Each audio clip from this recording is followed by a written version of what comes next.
Para disa javësh, vrasja drejt për drejt para kamerave e analistit Charlie Kirk bëri bujë në mbar botën.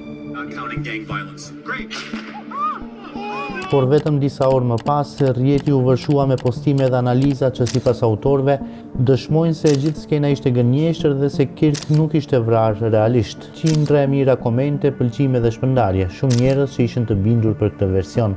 Dhe kjo në fakt po bëhet trend. Njerëzit janë gjithnjë më të prirur të besojnë se qeveria po i gënjen, sesa ta besojnë versionin zyrtar të ngjarjeve, edhe kur e shohin drejt për drejt në kamera.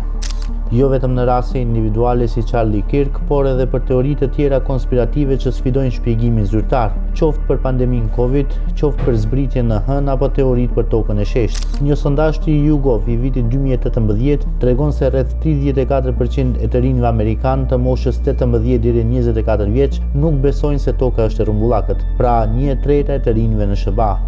Nga buron ky skepticizëm? Të dhënat tregojnë se niveli besimit të qytetarëve në qeverinë e SBA-s ka rënë në mënyrë drastike.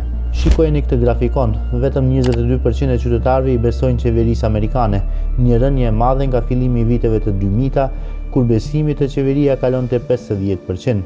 Pra me rreth 80% të qytetarëve që nuk i besojnë qeverisë, teoritë konspirative gjejnë terren të përshtatshëm për lulëzim. Dyshimi në fakt është i shëndetshëm. Ngritja e pyetjeve dhe mbajtja përgjegjës e bën shoqërinë edhe më të fortë dhe më të vetëdijshme politikisht. Por kur situata rrëshqet nga dyshimi te mosbesimi i plot, kur humbet vlerën çdo autoritet, kur postimet anonime marrin më shumë besim se të gjitha autoritetet bashkë, atëherë është koha që qeveritë të pyesin veten se ku gabuan.